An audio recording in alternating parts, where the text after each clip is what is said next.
Le Grand Matin Sud Radio, 7h-10h, Patrick Roger, Cécile de Ménibus. Il est 8h47, le comparateur des programmes avec ce matin Agnès Verdier-Molinier, directrice de l'IFRAP, qui est la Fondation pour la recherche sur les administrations et les politiques publiques. Oui, chaque semaine, avec ce comparateur, on s'arrête sur un sujet. Bonjour Agnès Verdier-Molinier.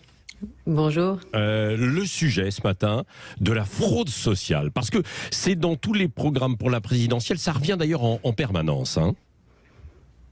Oui, c'est devenu un vrai marronnier, cette histoire de la fraude sociale. Il faut dire que les estimations sont énormes, de l'ordre de 20 milliards d'euros par an, en comptant les prestations sociales, donc les aides, et puis les fraudes aux cotisations sociales. Alors, il était temps qu'on en parle un peu, car précédemment, on parlait en France surtout de fraude fiscale, on s'en souvient, et étonnamment, on parlait quasiment jamais de fraude sociale.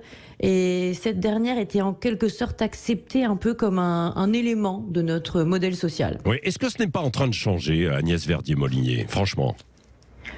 Oui, ça change parce que on a des chiffres maintenant, on en parle, il y a eu des rapports parlementaires et beaucoup de candidats à la présidence de la République imaginent récupérer énormément de recettes publiques pour se financer, rien qu'en faisant la chasse à la fraude sociale. Alors, par exemple, Marine Le Pen annonce 15 milliards de recettes supplémentaires par an en luttant contre la fraude fiscale et sociale. Valérie Pécresse propose à peu près la même chose. Éric Zemmour, 5 milliards sur la fraude sociale et 10 milliards sur la fraude fiscale. Mais de l'autre côté, plutôt à gauche, Jean-Luc Mélenchon, Anne Hidalgo ne parlent pas du tout de fraude sociale, ils parlent que de fraude fiscale. En creux, on voit bien que certains sont prêts à continuer plus ou moins à fermer les yeux sur cette fraude sociale. Alors que, on le sait tous, le RSA est énormément fraudé, avec une estimation de 1 milliard d'euros par an de fraude, 10% des versements qui seraient suspects, il y a des cartes vitales surnuméraires, il y a beaucoup d'emplois qui sont non déclarés, et puis on peut estimer qu'il y a de l'économie grise en France pour à peu près l'équivalent de 11% de notre richesse nationale. Oui, mais Agnès Verdier-Molinier, une question. Comment peuvent-ils compter récupérer tous ces milliards, que ce soit d'ailleurs de la fraude sociale comme de la fraude fiscale? Quelles sont leurs recettes ?